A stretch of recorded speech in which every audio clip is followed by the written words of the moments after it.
Bonjour à tous, bienvenue dans cette petite bande-annonce de notre podcast La Prise Jack qui reviendra plus ou moins régulièrement sur des albums track by track. Le concept c'est quoi ? C'est que régulièrement un de nos chroniqueurs va choisir un album de rock et on va l'étudier track by track, c'est-à-dire qu'on va prendre une chanson, en parler ensemble, voir si elle nous a plu, si elle nous a déplu, mettre une petite note et ensuite on passera à la chanson suivante. Le but étant que vous écoutiez l'album en même temps que nous et que vous puissiez découvrir comme ça peut-être des chansons et des groupes un peu méconnus.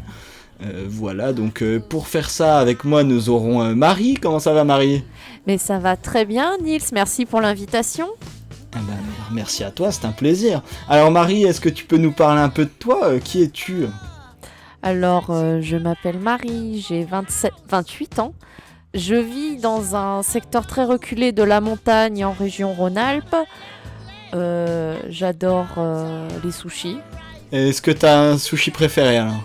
Alors, j'adore les sushis à l'avocat et au saumon, mais en mode californienne avec les petites graines de sésame. Là. C'est le top du top. On t'en fera livrer pour la prochaine émission. Merci. Est-ce que tu joues d'un instrument, Marie ? Tout à fait. Je joue de la guitare électrique et dans ma vie active, je suis chef de chœur. Waouh, classe. Ok. Ouais, ça va. Ok. Est-ce que tu pourrais nous donner si t'avais un artiste préféré, ce serait qui, Marie ? Ah bah mon artiste préféré, l'artiste du cœur, c'est Queen. J'ai écrit un petit livre dessus, Queen la discographie, aux éditions Camion Blanc, sorti en juin 2016. Et non, mais c'était vraiment, oui, dont c'est le on groupe vous du recommande cœur. la lecture, bien sûr. Évidemment. Et non, c'est en fait Queen, ouais, c'est le groupe du cœur. J'ai découvert Queen toute petite et Queen a bercé ma vie, littéralement. Donc Queen sans hésitation.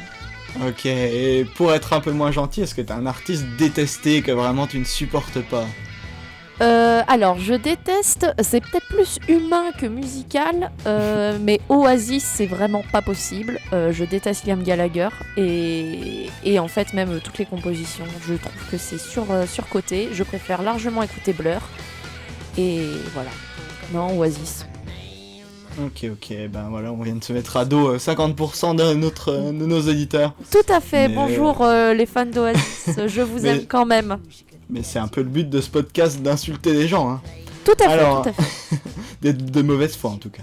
Est-ce que si t'avais 3 albums qui seraient pour toi les meilleurs de tous les temps, ce serait quoi ?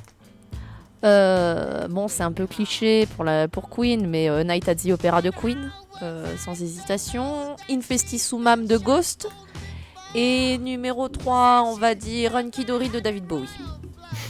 Est-ce que t'aurais une chanson qui soit vraiment un plaisir coupable, quelque chose que t'oses pas avouer à ton entourage ? Alors, le problème, c'est que les chansons coupables, j'assume absolument tout.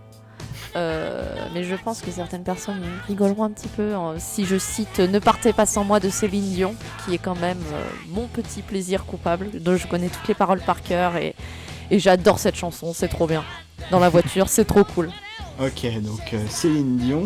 Et est-ce que t'as une meilleure chanson de tous les temps, vraiment la meilleure chanson jamais écrite par l'être humain ? Bah c'est un plagiat, donc c'est un peu con, mais Stairway to Heaven de Led Zeppelin, quand même un classique et qui marche terriblement bien. Bon, Bohemian Rhapsody, mais bon, on va éviter de citer Queen à toutes les sauces. Donc maintenant ça suffit. Non, Stairway to Heaven de Led Zeppelin. Ok. Eh ben merci Marie pour ce petit tour d'horizon. On va passer à notre deuxième chroniqueur, c'est le grand et magnifique Olivier. Comment ça va Olivier ? Bonsoir. Ça va très bien monsieur Nils. Ah bon, tant mieux. Qui es-tu ? Qu'est-ce que tu fais là ? Qu'est-ce que vous faites dans ma chambre Olivier ? Bah écoute, la lumière est allumée, je suis rentré, donc du coup, ouais, comme un papillon de nuit, je ne sais plus sortir maintenant. C'est beau. T'es du nord de Belgique, on sait pas trop ? Ah, on sait pas trop, non, je sais pas. Un jour j'étais français, puis un jour je suis parti vivre en Belgique, puis je suis resté français, mais je vis en Belgique, j'ai un pied dans les deux, et ma foi c'est très très bien comme ça. Ok, donc notre dénominateur commun à tous, c'est qu'on est assez fan de Queen, donc toi tu tiens le fan club belge, c'est ça ? Je participe à la tenue du fan club Queen Belgian Fan Club, qui est un club qui a dépassé un petit peu les frontières de la Belgique, puisque bénéficie un petit peu de pas mal de choses en France, donc, et puis qui rassemble plein de gens du monde entier finalement, qui est là pour célébrer et informer et tout ce qu'on veut sur le monde de Queen. Ok. Donc, artiste préféré, est-ce qu'on va partir sur Queen aussi, ou est-ce que t'en as un autre peut-être à nous donner? J'en ai pris que 3. Mais il commence déjà à tricher alors qu'on n'a pas commencé l'émission. Pas du tout. Je voulais juste dire que j'adore Beatlesé sur les Foo Fighters. Je me suis déjà bien queené sur les Rolling Stones et j'ai bien Gary Moore sur Kyle's Choice aussi. Voilà, c'est mes 3 préférés, pas plus. Okay. Mais quel talent, cette façon de citer autant d'artistes. Il est fort, hein, ça passerait. On lui pardonnerait presque sa triche dès le début de l'émission comme ça. Et personne ne connaît Kyle's Choice, mais je m'en fous. Bah voilà, allez écouter, comme ça vous fera une petite découverte. Est-ce que t'as un artiste qu'il faut surtout pas aller écouter, Olivier, sous peine de mort auditive? Oui. J'avoue que j'adore la mélancolie, mais il y en a un qui passe pas, c'est Monsieur Dépêche Mode. Et là, non. On voit Marie qui aïe, non, mais en fait, j'ai pas cité Dépêche Mode, mais qui fait partie de mon top 5 de mes artistes préférés, donc forcément, mais j'ai pas réussi. Je bondis. Moi, j'ai pas réussi à intégrer leur univers, ils ont pas réussi à intégrer le mien, j'en sais rien, mais ça colle pas des masses. Ouais, pour l'instant, ça colle pas des masses. C'est rare, mais il y en a. Dépêche Mode, peut-être dans un futur épisode, on pourra s'écharper sur Dépêche Mode. Ouais, puis c'est sûr et certain. C'est très très probable que vous allez choisir un Dépêche Mode juste pour m'emmerder. Mais ce sera avec plaisir que j'apprendrai à découvrir. C'est aussi le but de ce podcast, d'emmerder Olivier le plus possible. Exactement. Ce sera pas pour t'emmerder, ce sera pour découvrir à quel point Dépêche Mode est un groupe de New Wave exceptionnel. Et pas que New Wave. Exactement. Donc on verra ça. Ok. Et donc dans tes 3 meilleurs albums de tous les temps, t'as pas Dépêche Mode du coup? Si, non. Alors, j'ai des meilleurs albums. Moi, j'ai un top 3 qui change toutes les 3 minutes. Donc, si je prends mon top 3 maintenant et que j'évacue Queen, qui est un peu trop commun, même si United the Opera serait sûrement au-dessus de tout, à côté de Kind of Magic et à côté aussi de Day Races et de Jazz et de News of the World. Il a cité 6 albums, ça y est, c'est bon. Merci Olivier. Je parlerai aujourd'hui plutôt de Master of Puppets de Monsieur Metallica, qui me font bien groover, d'un album qui s'appelle Perpendicular de Monsieur Deep Purple, et d'un petit groupe qui monte, qui est pas du tout un télo, qui s'appelle Pink Floyd, Dark Side of the Moon, qui me fera à jamais triper. Ok, très bien. Plutôt vinyle, du coup, on n'écoute pas sur Spotify ou sur n'importe quoi. J'aime quand ça craque. J'aime bien le vinyle, ouais. Ok, très vinyle. Marie, t'es très vinyle, toi?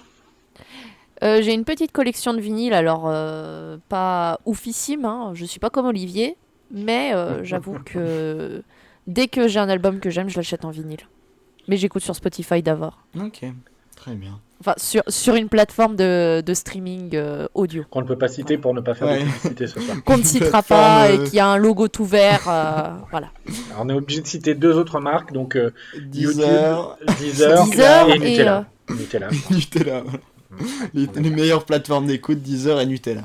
Est-ce que tu auras un plaisir coupable, Olivier, une chanson que tu n'oses pas? Est-ce que tu veux faire ton coming out ce soir? Alors, je peux avouer, pour le coup, je classe ma musique de plein de façons différentes. Il n'y a pas que les genres de musique, rock, machin, tout ça, il y a aussi les moments. Et je parle beaucoup de musique pour faire chier mes parents quand j'étais ado et de musique de douche. Et dans la section musique de douche, j'ai pas mal de chansons de la honte. Et je dois avouer que le Total Eclipse of the Heart de Bonnie Tyler, il est bien quand même, il est bien. Plaisir coupable. Ouais, plaisir très très coupable et très très assumé. Est-ce que tu voudrais nous en chanter un extrait? Quand je me doucherai la semaine prochaine. Ah d'accord, on fera un live vidéo. Ah, exactement. Très bien. Et pour finir... À suivre sur Facebook, évidemment. Bien sûr, hein, n'hésitez pas à nous suivre sur Patreon, comme ça, c'est que les gens qui payent. On fait un OnlyFans la prise Jack. Et pour parler un peu de musique française quand même, parce qu'il en faut, Étienne de Guèche-Paty quand même pas mal. Ok, très bien. Et peut-être la meilleure chanson de tous les temps pour toi, ce serait quoi? Bah pareil, elle change toutes les 4 secondes, mais là tout de suite c'est The Pretender de Foo Fighters. Ah, on se retrouve, on est d'accord là-dessus. Pas mal. Et petite question, est-ce que tu fais de la musique, Olivier? J'en fais un peu. Alors je clapote un peu des pieds dans le bain. Ça fait pas mal de percussions. Après, en instrument, j'aime bien sortir quelques petites bébêtes à cordes. J'ai quelques guitares à la maison. Voilà.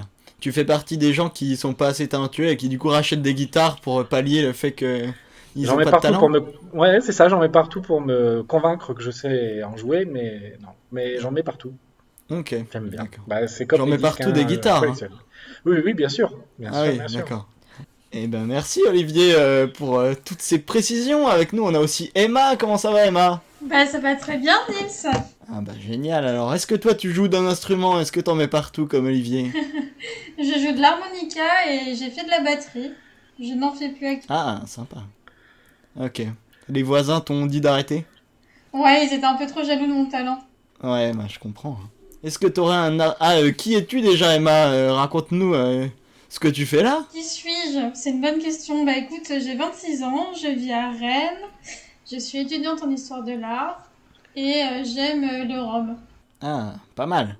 Est-ce que t'aurais un artiste préféré, Emma? David Bowie. David Bowie, ok. Comment je m'y attendais pas. David, The best, le meilleur d'entre nous. David Bowie, le best. On l'embrasse si tu nous regardes, David. Bonjour à toi. Est-ce que t'as un artiste que t'aimes beaucoup moins, que t'aimerais bien voir à la place de David Bowie en ce moment? Dorothée. Oh, quelle horreur, la blague de l'enfer. On touche pas à Dorothée, c'est pas possible, on touche pas à Dorothée. Ok, donc Emma veut la mort de Dorothée. Premier bad buzz de la prise Jack, super. Je quitte ce plateau. Ok, donc Dorothée, tu peux pas, d'accord. Non, non, non. Est-ce que c'est peut-être pas trop ta génération aussi? Ouais, peut-être. Olivier râle parce que ça lui fait prendre conscience qu'il est un peu vieux, mais... Ouais, ouais. Après, Aïe, Olivier aïe, juge aïe. souvent plus la musique par le physique de la chanteuse que par les qualités musicales. Donc je comprends qu'il aime Dorothée. Alors mon groupe préféré c'était KS Choice, pardon, et la chanteuse vient de devenir chanteur. Donc non, j'ai arrêté de juger Ah cette ouais, musique. c'est beaucoup. Tous les albums sont beaucoup moins bien subitement. J'aime moins. Ok. Est-ce que si t'avais 3 meilleurs albums à nous citer, Emma, ce serait quoi? Alors, Go de Dexter Gordon, Black Star de Bowie et A Day in the Life de Wes Montgomery. Ok, ok. Eh ben, allez écouter tout ça. Est-ce que t'aurais un plaisir coupable, une chanson où vraiment t'oses pas le dire, tu l'as jamais dit à personne, tu l'écoutes que avec ton chien? Wham! I'm Human. J'ai un accent de merde en anglais, c'est terrible. Est-ce que t'as une meilleure chanson de tous les temps, Emma, à nous conseiller Heroes de Bowie. Ok, d'accord. Une chanson pas très connue encore, je crois qu'on va en citer des vraiment... Non, mais c'est la preuve par 3 que il y a quand même une notion de commercial des fois, mais qui est pas péjorative. C'est autant toutes les chansons qu'on a citées, elles sont toutes ultra cultes et elles sont toutes trop bien, C'est vrai. malgré tout. Mais ça, Et c'est ultra commercial. après, mais ça se trop trouve, il y bien. a 1 milliard d'autres chansons qu'on connaît pas qui sont 1 milliard de fois mieux. Non, mais grave, mais c'est sûr. Et moi, je vais me présenter un peu, du coup. Je m'appelle Nils, j'habite à Paris, voilà. Salut Nils. Je joue de la batterie depuis belle lurette, et je me mets un peu à la guitare parce qu'à Paris, il n'y a pas la place. Et voilà, sinon, pour mon artiste préféré, j'hésite entre Muse et Royal Blood, mais ça va quand même partir sur Muse parce que j'ai un fan club de Muse sur Facebook que je tiens, donc en toute logique, ce serait là-dessus que je partirais. Pour mon artiste détesté, je vais partir sur Indochine, qui est vraiment, c'est pas possible, Nicolas Sirkis, autant humainement que musicalement pour rejoindre Marie, c'est vraiment pas possible pour moi. Et dernièrement, il y a une amie qui m'a fait écouter beaucoup de Lana Del Rey pour essayer de me convaincre que c'était audible, et je confirme que non, vraiment c'est pas possible pour moi, c'est beaucoup trop vaporeux, beaucoup trop de reverb, beaucoup trop de je ne sais quoi, on a envie de la secouer et de la réveiller. Donc Lana Del Rey va rejoindre ce top des artistes détestés. Genre, je suis désolé, Marie qui a l'air énervée. Non, mais en fait, j'aime beaucoup d'artistes et je trouve que Lana Del Rey, dans la nouvelle génération de ces 10-15 dernières années, je la trouve exceptionnelle. Mais après, parce que je suis friande de musique vaporeuse, Chiante. comme tu dis. Donc, Ok. Eh ben non, bah moi ça passe pas. Mais du coup, je suis content de pouvoir le dire en ayant écouté beaucoup de Lana Del Rey du coup. Voilà, pour mes 3 meilleurs albums de tous les temps, bah, je vais rester sur du Muse avec Origin of Symmetry. En fait, j'ai des chansons que je préfère dans des albums que je vais pas citer, mais pour moi, c'est des albums vraiment parfaits avec rien acheté. Pour moi, il y a Origin of Symmetry, il y a Rage Against the Machine de Rage Against the Machine, qui vraiment est incroyable du début à la fin. Et il va y avoir Royal Blood de Royal Blood. Vraiment, j'ai rien acheté. Tous les riffs sont incroyables et chaque chanson est vraiment folle. Donc voilà, pour mes 3 albums. Pour ma chanson... est-ce que t'es allé plus loin que les groupes qui ont des noms éponymes pour leurs albums non, chaque fois, j'arrive pas à trouver, sinon J'arrive pas à retenir les noms d'albums, du coup je tape que les noms d'artistes et j'ai toujours qu'un album à chaque fois, c'est un peu chiant, mais tant pis. Est-ce que vous savez que le premier album de Queen s'appelle Queen? C'est pas vrai. Est-ce que vous saviez que le deuxième album de Queen s'appelle Queen 2? Incroyable. Et est-ce que vous saviez que le troisième album de Queen s'appelle pas du tout Queen 3? Par contre, le troisième album de Led Zeppelin s'appelle Led Zeppelin 3. Ouais, ils sont pas foulés. Et donc voilà, pour mon plaisir coupable, je vais devoir dire du Bon Jovi, puisqu'apparemment c'est coupable, hein. Même si j'assume totalement ce groupe incroyable, et je vais partir sur Wanted Dead or Alive, parce qu'il y a tout ce que les gens n'aiment pas, c'est-à-dire une voix qui gueule et une ambiance cowboy un peu ringarde, mais moi j'adore ça. Mais c'est Voilà. ringard pour les gens de ton âge, t'as raison. Ouais, c'est vrai que pour les gens de mon âge, c'est une honte. Mais Exactement. voilà, en live très sympa, je les ai vus à Munich, c'était super. Et pour la meilleure chanson de tous les temps, c'est pas facile, hein. Donc moi ça va être, je vais pas être très original, mais Plugin Baby de Muse pour moi c'est vraiment un des meilleurs riffs qui existent et c'est une des chansons que je peux me passer en boucle. Et sinon je vais peut-être dire Body Talks de The Struts, qui est vraiment incroyable et qui c'est pareil, je m'en laisserai jamais, j'ai envie de sauter partout dès que je l'écoute, et ça après 1 milliard d'écoutes. Donc quand c'est comme ça, c'est que c'est une bonne chanson en général. Alors moi je pense que c'est un plaisir coupable de voiture pour moi celle-ci. Ah, d'accord. Ce qui m'empêche de sauter sur place d'ailleurs. Ouais, c'est aussi bien d'ailleurs, hein. On t'en Exactement. remercie. Voilà, donc pour notre petite présentation, et donc on se retrouve la semaine prochaine pour parler de A Night at the Opera de Queen, qui nous lie tous, puisqu'on est tous fans de Queen ici. Et Tout voilà, à fait. on vous parlera un peu des coulisses de cet album tout en le décortiquant. On vous dit à la semaine prochaine, salut! Bonsoir. Salut, à la semaine prochaine. Ciao.